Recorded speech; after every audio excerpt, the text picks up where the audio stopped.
self-knowledge.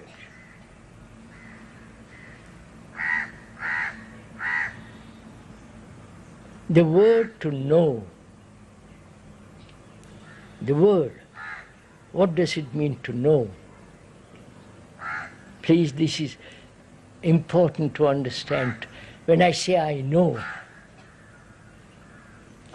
my wife. You see, what do we mean by that word know?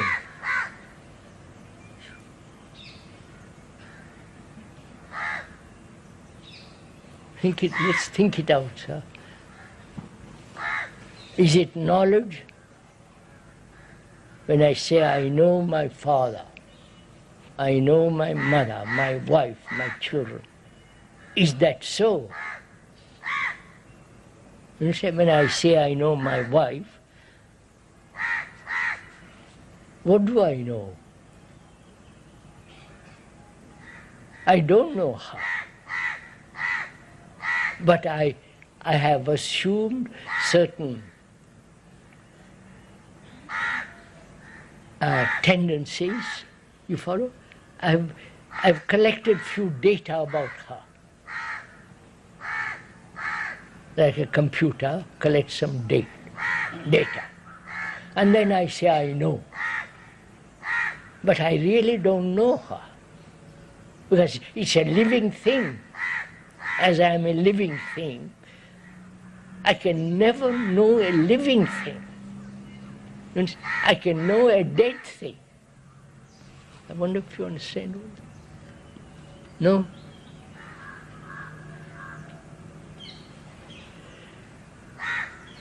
I can only know that which has already happened.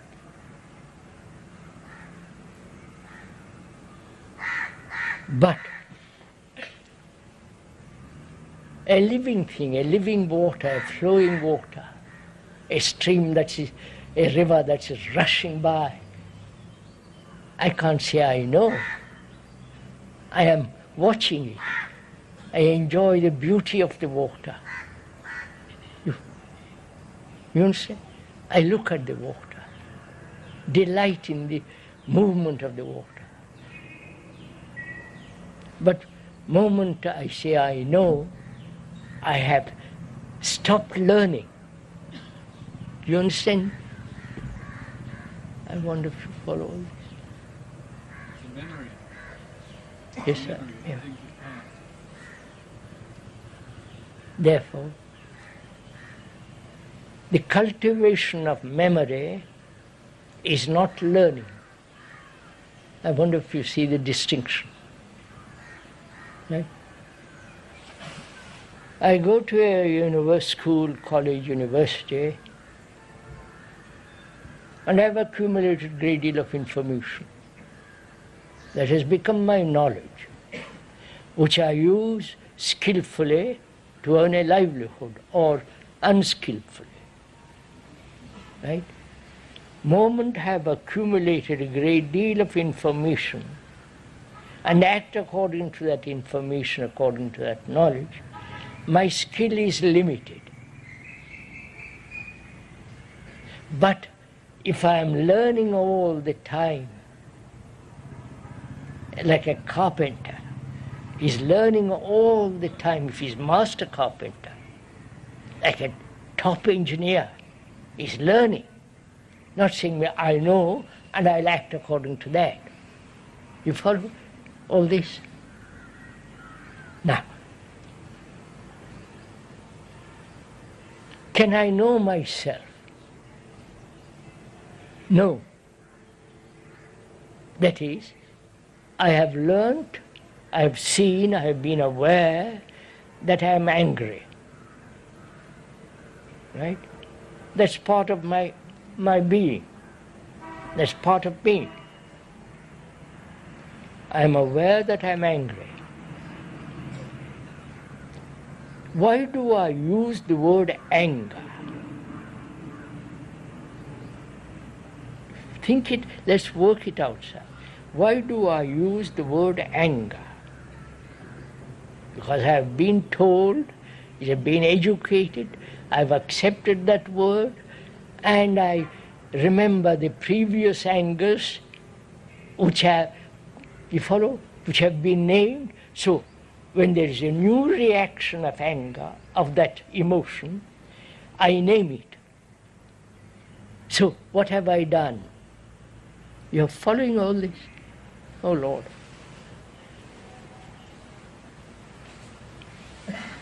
Are you interested in all this?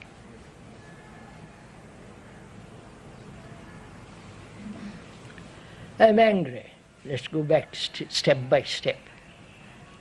The anger is not different from me. I am angry. I like to think it is different from me because I can control it, I can rationalize it, but it's part of me. That's a fact. And I have named it as anger because that's part of my tradition, part of my inheritance, all that. The word has become important, not the feeling. You see it? So, there's been anger at other times in the past. So, I recognize this feeling which has risen now as anger by the remembrance of the past. So, am I capable of looking at that new emotion without the word, without recognizing it as the past? You understand? I wonder if you see this. It requires a great deal of observation. That is, we're always living in the past. Right? That's so obvious. And the past is a series of memories which are words, symbols. And with that, a new reaction takes place, and I immediately name it. Which means I brought it back into the old tradition. Whereas if I could look at that reaction, the new reaction, without the word, you understand? And without saying, I know it's anger.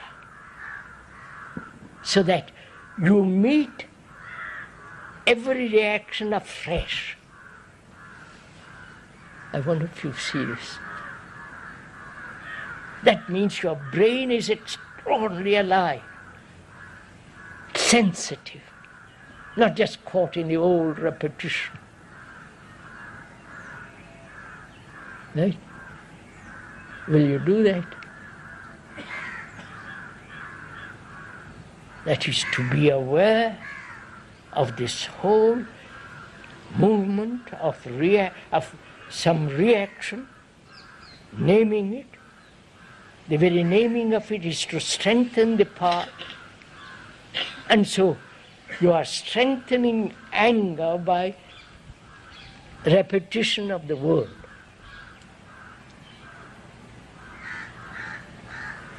Clear? Now, the ancient Greeks and the ancient Hindus have talked about self-knowledge, knowing oneself. That is, I want to know myself. Because if I don't know myself, I'm just a leaf in the wind. So I have to learn about myself. Not according to some psychologist, some philosopher, or from some book, whether you call it sacred or not, it's just a book. So, can I dispense with all that? The authority of what other people have said about me, the tradition which I put aside completely all that. Because what they tell me, I am not. I wonder if you see all this. I have to discover myself. Myself is a living thing. So I have to learn. Now,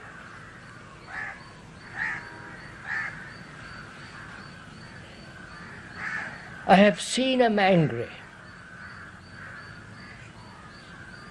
or I've had one experience, whatever it is, an experience. It has been recorded in the brain, which has become the memory. With that memory, I examine myself. You're following it. So, the past is examining myself. But I am the past.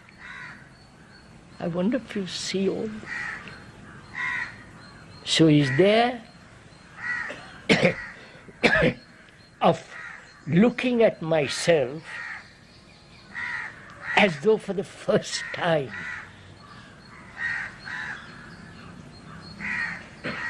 Not with jaded memories, not with previous knowledge which I have learnt about myself. That is, to learn about myself anew. Because I'm a living thing, not a dead thing. You may be dead. Because we're all so caught up in memories, which is dead. Tradition is dead. So it becomes extraordinarily interesting, vital, energizing. If you can look at that tree as though for the first time, at your wife for the first time, and at your reactions, your sensations, not name them, which is to catch it in the net of the old, so that you, every time it is new. You understand this? Do it, sirs. Don't agree with the speaker. You will see what extraordinary vitality one has. Not to do mischief. That you have anyhow. But the energy that has an extraordinary quality of freshness, of something totally new.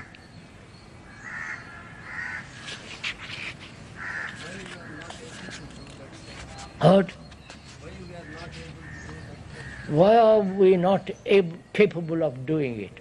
Because you don't want to.